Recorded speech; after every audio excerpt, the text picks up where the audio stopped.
boleh munculkan di layar. Poin yang pertama, apa dampak kehadiran Roh Kudus dalam kehidupan kita? Saya mencatat Roh Kudus mengubahkan dan menyempurnakan doa kita. Sekali lagi, Roh Kudus memiliki dampak dalam kehidupan kita adalah mengubahkan dan menyempurnakan doa kita. Maksudnya gimana Pak Pendeta? Saudara dan saya, kita manusia, kita terbatas. Sekali lagi, saudara dan saya sebagai manusia, kita memiliki yang namanya keterbatasan. Nah, keterbatasan kita sebagai manusia juga berdampak ketika kita berdoa. Sekali lagi, sebagai manusia kita terbatas. Nah, keterbatasan kita ini sebagai manusia juga berdampak ketika kita berdoa. Ketika kita berdoa kadang-kadang karena kita terbatas, doa kita jadi tidak sempurna, saudara. Saya pernah cerita saudara, ada satu jokes yang menceritakan tentang ada seseorang, dia ketemu setan saudara. Dalam cerita itu dia ketemu setan, saking kagetnya, saking paniknya, bukan doa usir setan, malah doa makan saudara. Memang doanya nggak sempurna, tetapi saya mau bilang saudara, Tuhan Roh Kudus sanggup mengubahkan doa yang tidak sempurna itu untuk menjadi doa yang sempurna, akhirnya menjadi doa yang punya kuasa saudara. Jujur saya mau bilang saudara, sebagai manusia, walaupun saya hamba Tuhan, tetapi saya juga masih manusia. Pendeta juga manusia. Nah, nggak apa-apa ya.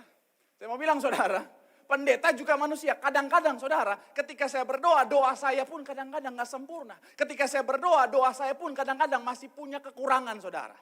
Apalagi hari-hari ini kan saudara saya sering yang namanya mendukung doa, pelayanan doa, jemaat via telepon saudara. Nah, kesaksian buat saudara, jemaat itu kalau telepon, ya mungkin saudara juga salah satu pelakunya. Kadang-kadang kalau telepon pendeta, minta doanya sistem borongan. Maksudnya gimana Pak Pendeta? Iya, saya sering banget ketika angkat telepon baru salam, Pak Pendeta langsung. Pak Pendeta tolong doakan Pak Pendeta. Sistem borongan langsung, Pak Pendeta tolong Pak Pendeta doakan rumah tangga saya Pak Pendeta. Pak Pendeta tolong doakan juga Pak Pendeta yang namanya usaha saya Pak Pendeta. Saya punya bisnis ini Pak Pendeta, ada 5 produk Pak Pendeta, A, B, C, D, E, F, G Pak Pendeta. Kemudian Pak Pendeta doakan rumah orang tua saya Pak Pendeta, ada lagi sakit ini Pak Pendeta. Doakan juga suami saya Pak Pendeta, suami saya juga dalam pekerjaannya ini Pak Pendeta. Kemudian anak saya Pak Pendeta, doakan anak saya punya 5 Pak Pendeta. Ada Matius, Markus, Lukas, Yohanes, Yudas. Ada Yudas, iya. Biar variasi Pak Pendeta. Saya nggak mungkin lupa untuk doakan si Yudas, saudara. Akhirnya saudara, namanya juga manusia. Biasanya kalau saya ada kesempatan untuk mencatat, saya catat. Tapi kadang-kadang kan ada posisi-posisi di mana saya nggak punya kesempatan untuk mencatat. Akhirnya saya coba ingat dalam pikiran saya. Tapi sekali lagi namanya pendeta juga manusia.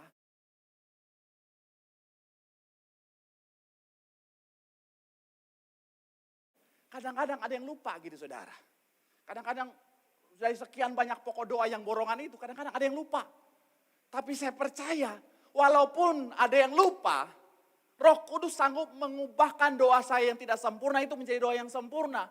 Karena Roh Kudus tahu saya juga punya kerinduan untuk mendoakan. Misalnya ada satu yang lupa, saya percaya Roh Kudus juga menyempurnakan dan memberkati orang yang saya lupakan itu saudara ketika berdoa. Karena memang sekali lagi, Roh Kudus yang memiliki hati dan pikiran tahu bahwa oh iya, aku juga mau doakan ini. Akhirnya saya percaya dia juga pasti diberkati. Karena sekali lagi saya mau bilang, saudara kita kadang-kadang namanya juga manusia kan ya penuh dengan kekurangan, kadang-kadang gak sempurna. Saya ingat banget, saya dipercayakan Bapak Gembala Sidang untuk pelayanan di Manado saudara. Jadi saya di Manado cukup lama, kurang lebih ada beberapa tahun saudara itu di Manado terus. Jadi ibadah minggu pelayanan di Manado, ibadah tengah minggu di Manado lagi saudara. Tiba-tiba, udah lama pelayanan di Manado, tiba-tiba dipercayakan Bapak Gembala Sidang bersama Ibu untuk pelayanan di Surabaya. Saya ingat banget pelayanan di Surabaya. Jadi udah biasa pelayanan di Manado, pindah pelayanan Surabaya untuk KKR saudara. Sampai di KKR, sampai di sana langsung berangkat pagi, sampai singgah hotel, langsung pergi ke tempat pelayanan, endingnya doa bareng. Akhirnya mereka pengerja-pengerja di sana bilang, Pak Pendeta, tolong ya, Pak Pendeta yang doa ya. Ya udah saya bilang, oke saya doa. Akhirnya ketika berdoa saudara, saking semangatnya berdoa, saya doa untuk ketika doa pelayanan, saya doa untuk apa? Kita berdoa, saya berdoa Tuhan, biar kiranya Tuhan pelayanan gereja Tiberia Sulawesi Utara diberkati. Padahal saya lagi di Surabaya. Akhirnya selesai doa pada komplain, Pak Pendeta, bukan Sulawesi Utara Pak Pendeta, ini Surabaya. Dalam hati saya nggak apa-apa lah, sama-sama S. Iya, ngeles saudara.